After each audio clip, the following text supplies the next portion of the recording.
Hello friends, welcome back to the channel. हम यहाँ discuss कर रहे थे मॉडर्न हिस्ट्री को। इसमें हमने इसकी पिछली वीडियो में देखा था कि कैसे कैसे यूरोपीय कंपनियाँ यहाँ आती हैं, अपने आप को स्टैब्लिश करती हैं और अपने कैसे कैसे यहाँ पे अपनी पहली फैक्ट्री खोलती हैं। उसके बाद ईस्ट इंडिया कंपनी कैसे अपने आप को यहाँ पे टैक्स फ्री करती है। उसके बाद जो फ्री स्टेट्स होते हैं इसमें से तीन बड़ी पावर बंगाल, मैसूर और मराठों को कैसे जीतती है। उसके बाद मैंने आपको पिछली वीडियो में बताया था कि बड़े बड़े राज्यों से तो इसने युद्ध करके जीत लिया और छोटे छोटे राज्यों के लिए पॉलिसी लेके आई। अब इस पॉलिसी को समझने के लिए हम लोग इसको तीन पार्ट्स में डिवाइड करेंगे। पहली होगी पॉलिटिकल पॉलिसी मतलब राजनीतिक नीति, दूसरी होगी इकोनॉमिकल पॉलिसी मतलब आर्थिक नीति, तीसरी होगी मिलिट्री पॉलिसी मतलब सैन्य नीति। पॉलिटिकल पॉलिसी में हम सबसे पहले पढ़ेंगे सहायक संधि नीति को, जो कि 1798 से 1805 के काल में थी। इसे लॉर्ड वेलेस्ली लेके आए थे। इस नीति में यह था कि ईस्ट इंडिया कंपनी का कहना था कि अगर किसी दो राज्यों के बीच में झगड़ा है, उसमें से कोई एक राज्य कमज़ोर है और उसको ईस्ट इंडिया कंपनी की मदद चाहिए, तो ईस्ट इंडिया कंपनी अपनी सेना उसको देगी लड़ने के लिए। बदले में उन्हें उसे कुछ पैसा देना होगा और अपनी उसकी खुद की जो सैन्य शक्ति थी उसको हटाना पड़ेगा, क्योंकि जब अपनी सैन्य शक्ति हटाएगी तभी ब्रिटिश की जो सैन्य शक्ति है वो उसकी तरफ से लड़ेगी। अब क्या होगा, इससे राजा वीक स्टेज में आ जाता था। जब राजा वीक स्टेज में आ जाता था तो ब्रिटिश जो थे इनके इंटरनल मामलों में इंटरफेयर करते थे। उससे क्या होता था कि राजा लोग परेशान हो जाते थे और परेशान होंगे तो उन्हें अपना राज्य फिर अंग्रेज़ों को देना पड़ जाता था। तो इसके तहत यहाँ पे हैदराबाद, मैसूर, अवध और पेशवा ने इस नीति पर हस्ताक्षर किया। इन्हें नीड थी ईस्ट इंडिया कंपनी के सैन्य शक्ति की, इसलिए इन्होंने इस पर हस्ताक्षर किया। इसमें अवध और पेशवा जो थे इनके आधे से अधिक राज्य ईस्ट इंडिया कंपनी द्वारा ले लिए गए। इन सारे जो स्टेट मैंने बताया ऊपर, हैदराबाद, मैसूर, अवध और पेशवा, इसमें सबसे पहले हैदराबाद ने इस पे हस्ताक्षर किया था। दूसरी हम जो नीति पढ़ेंगे वो होगी सर्वोच्चता की नीति। सर्वोच्चता की नीति 1824 में लॉर्ड हेस्टिंग लेके आए थे। सर्वोच्चता की नीति क्या है कि हम सबसे सर्वोच्च हैं। ईस्ट इंडिया कंपनी का ये कहना था कि हम सर्वोच्च हैं। तो जब उनको अपने आप को सर्वोच्च जब प्रूफ करना होगा तो इसके लिए यहाँ पहले से जो चला आ रहा था मुगल शासन, उसको इनको थोड़ा नीचे करना होगा। अब मुगल शासन को नीचे करने के लिए ये भारत के आसपास के जितने भी जगह होंगी उसको पहले ये लोग युद्ध कर करके हरा के अपनी पावर थोड़ी बढ़ाएंगे। तो सबसे पहले आंग्ल अफगान युद्ध होता है। आंग्ल अफगान युद्ध 1838 से 1842 में होता है, जिसमें गवर्नर जनरल लॉर्ड ऑकलैंड शामिल थे।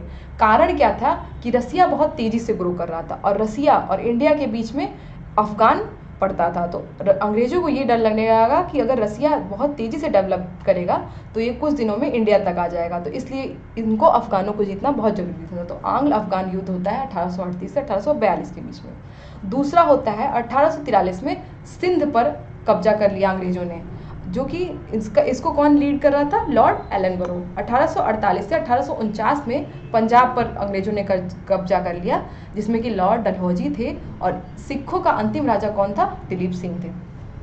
अब तीसरी नीति आती है विलय की नीति या हड़प की नीति। ये 1848 में 1856 के काल में चला, जिसको कि लॉर्ड डलहौजी लेके आए थे। जब लॉर्ड डलहौजी यहाँ पे आए तो उनको ये लग रहा था कि अभी तक मुगल क्यों सुप्रीम पावर में है और ईस्ट इंडिया कंपनी अभी तक सुप्रीम पावर में क्यों नहीं आई है। इसके लिए इन्होंने विलय की नीति ले आई।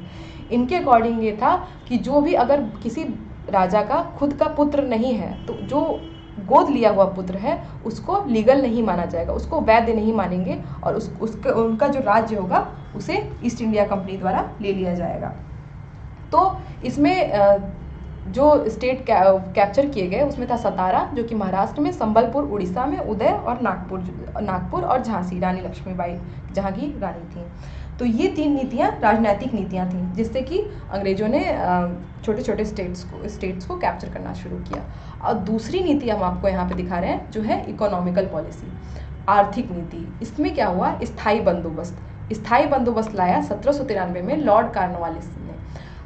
इसमें क्या हुआ, इसमें 70 से 80% कर की वसूली की गई, जो कि भूमि कर लगाया गया। इसमें क्या था कि जो किसान थे उनसे इन्होंने कर लिया, लेकिन अगर हम ये डायरेक्ट किसान से अगर कर लेते तो सारा गुस्सा अंग्रेजों पर फूटता। इसलिए अंग्रेजों ने इस गुस्से को बचाने के लिए बीच में एक बिचौलिया लगाया जिसको जमींदार बोला गया।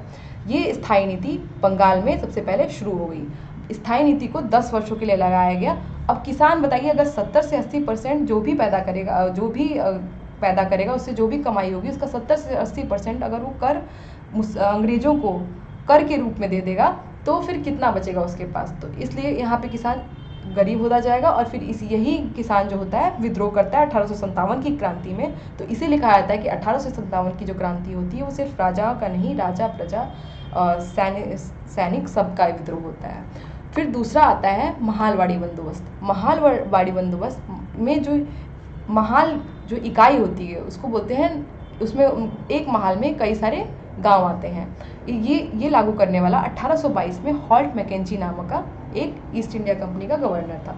फिर ये कहाँ लागू होती है? ये यूपी और पंजाब में लागू होती है। स्थायी बंदोबस्त कहाँ लागू हुआ था? स्थायी बंदोबस्त बंगाल में लागू हुआ था, लेकिन महालवाड़ी बंदोबस्त यूपी और पंजाब में लागू होता है। यहाँ पिछले स्थायी बंदोबस्त में बिचौलिया किसे अंग्रेजों ने बनाया था? जमींदारों को। यहाँ गांव के प्रमुखों को बिचौलिया बनाया गया। तीसरा आता है रैयतवाड़ी बंदोबस्त। इसमें क्या करते हैं? 1820 में टॉमस मुनरो और अलेक्जेंडर रीड यहाँ पे टैक्स ले आते हैं साउथ में। जैसा कि आप जानते हैं कि नॉर्थ की तरह साउथ में उतना स्मूथ लैंड नहीं है। नॉर्थ की जितना अच्छी भूमि साउथ में आपको नहीं मिलेगी, इसलिए वहाँ जमींदार नहीं होते थे। इसलिए अंग्रेजों की मजबूरी हो गई कि वो डायरेक्ट किसानों से कांटेक्ट करेंगे टैक्स के लिए। अब क्या होगा? कर सीधा किसानों से वसूला जाएगा।